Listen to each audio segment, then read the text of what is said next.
Anda masih bersama kami. Ya pemirsa, saat ini kita sedang terhubung dengan salah satu rektor Unkrit. Halo. Halo, Ya, halo, selamat siang Bapak. selamat siang semuanya teman-teman di studio. Ya, selamat siang Pak.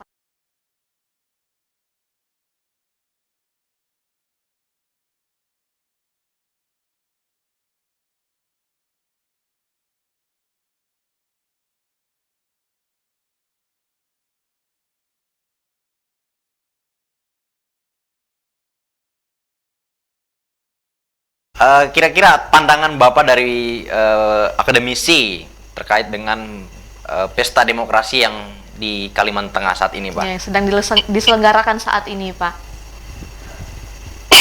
Ya, terima kasih. Saya sebenarnya melihat ini adalah bagian dari upaya kita untuk mematangkan demokrasi kita, itu ya. Tapi jangan disalahartikan, demokrasi itu bukan berarti kita harus memaksakan kehendak ya masing-masing harus berbuat yang tidak beretika, tapi dia demokrasi itu juga memimpin kita untuk belajar etika politik. Ya, ini yang harus juga dipahami bahwa masyarakat itu juga diajak untuk berdemokrasi dengan cara-cara yang benar dan beretika. Ya, ini pandangan saya yang pertama. Yang kedua, saya melihat bahwa politik-politik lokal khususnya ya untuk masyarakat kita di Kalimantan Tengah ini memang ya kita tidak bisa lepas dari pendidikan politik yang harus kita lakukan pembinaan terus-menerus ya agar mereka bisa cerdas dalam memilih. Jadi cerdas di situ betul-betul mereka melihat bahwa ini pemimpin yang berkualitas atau tidak. Jadi harus bisa membedakan itu.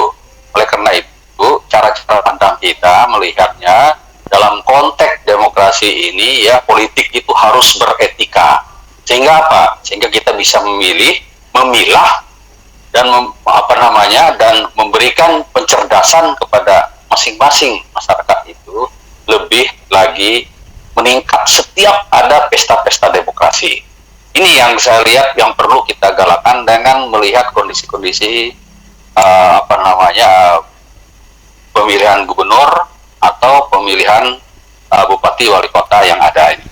Itu pandangan saya yang mungkin ya singkat saja terkait dengan apa yang saya lihat dalam kurun waktu yang sekarang ini. Ya. Baik, selanjutnya Pak, bagaimana pesan Bapak terhadap generasi muda dalam pemilihan tahun ini, Pak? Ya, saya berharap banyak karena tahun 2020 ini sampai dengan 2035 nanti ini kan ranahnya bonus demokrasi, bonus demografi ya untuk Indonesia khususnya Kalimantan Tengah. Oleh karena itu bonus demografi ini betul-betul dimanfaatkan oleh teman-teman milenial ya untuk melakukan komunikasi politik maupun terlibat dalam politik-politik praktis khususnya yang mereka yang masih belum banyak dimatangkan dengan kondisi-kondisi yang lalu-lalu gitu. Nah, oleh karena itu milenial juga ikut berkecimpung lah di dalam politik. Jangan dibiarkan ya kita melihat saja, tidak, tapi kita ikut berpartisipasi dalam politik praktis juga ya.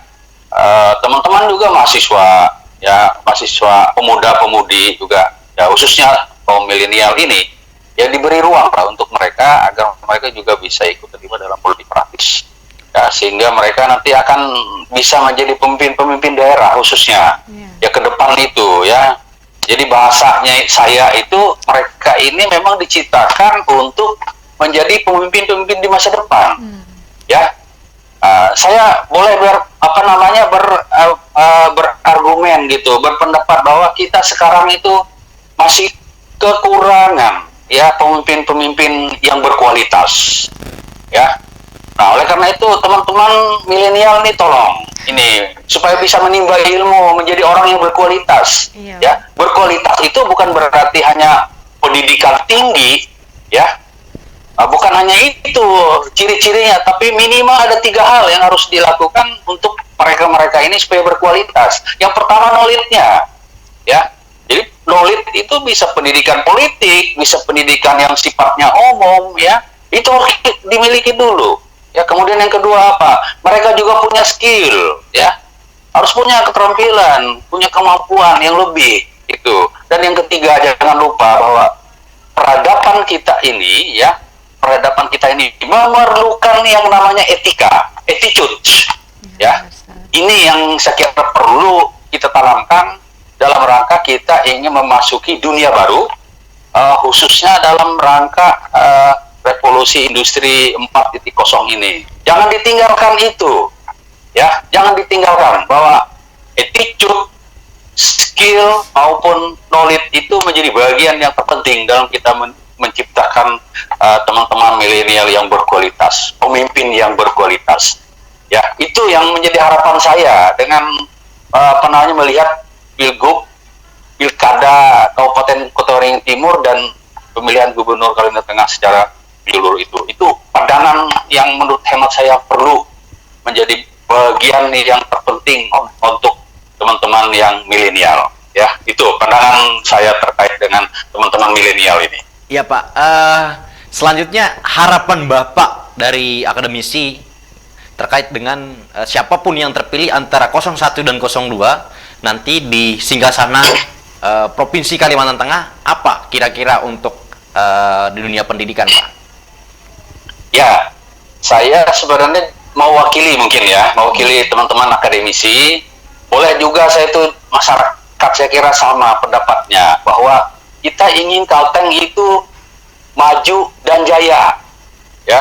Kalau maju tapi tidak jaya ya percuma juga. Jadi maju dan berjaya gitu, ya. Jadi kita harus bisa sama derajatnya dengan provinsi-provinsi lain yang sudah maju lebih dulu dari kita. Ya, tantangan itu dulu. Nah, oleh karena itu, kalau kita ingin menjadi Kalimantan Tengah yang maju dan berjaya itu, kata kuncinya apa? Ya, sumber daya manusianya itu. Ya, cari orang yang berkualitas untuk memimpin bangsa ini, memimpin provinsi ini. Ya, itu ya.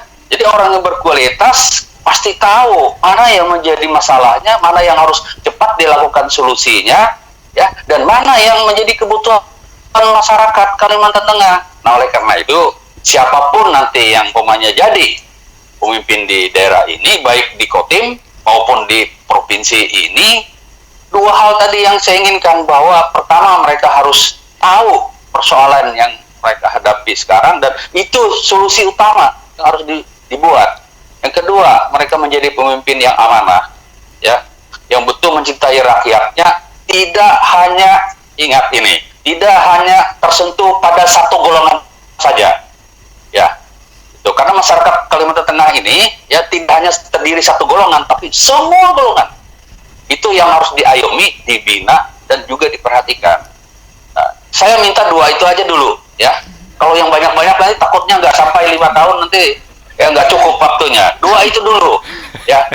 Menanamkan tadi, ya, menanamkan bagaimana semua yang ingin menjadi harapan masyarakat Kalimantan Tengah itu, khususnya persoalan-persoalan mendasar, itu yang harus dilakukan lebih dulu, ya. Baru yang kedua tadi, bahwa mereka itu pemimpin, adalah pemimpin untuk masyarakat Kalimantan Tengah, bukan hanya pemimpin untuk satu golongan saja. Ya, dua itu yang poin penting saya. Kalau yang lain itu mungkin banyak lah, tapi dua ini pokok perhatian saya yang harus kita sama-sama lihat ke depan gitu.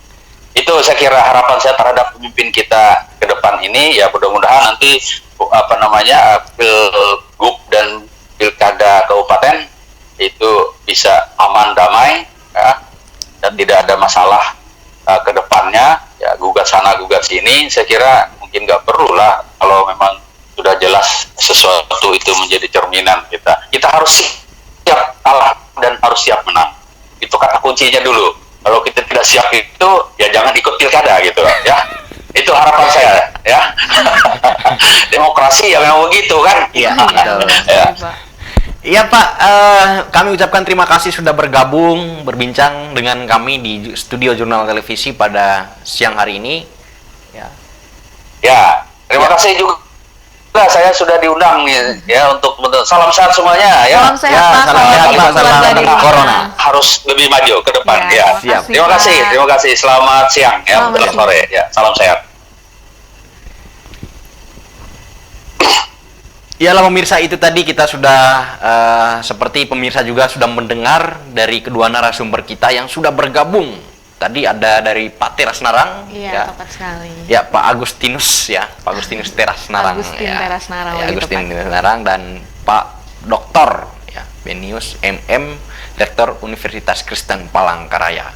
Nah, jadi dari kedua sudut pandang mereka harapannya itu sama. Iya, tidak jauh berbeda harapannya Tidak jauh. sama-sama untuk Betul. supaya Kalimantan Tengah ini ke depannya lebih baik lagi, lebih berjaya dan seperti itu.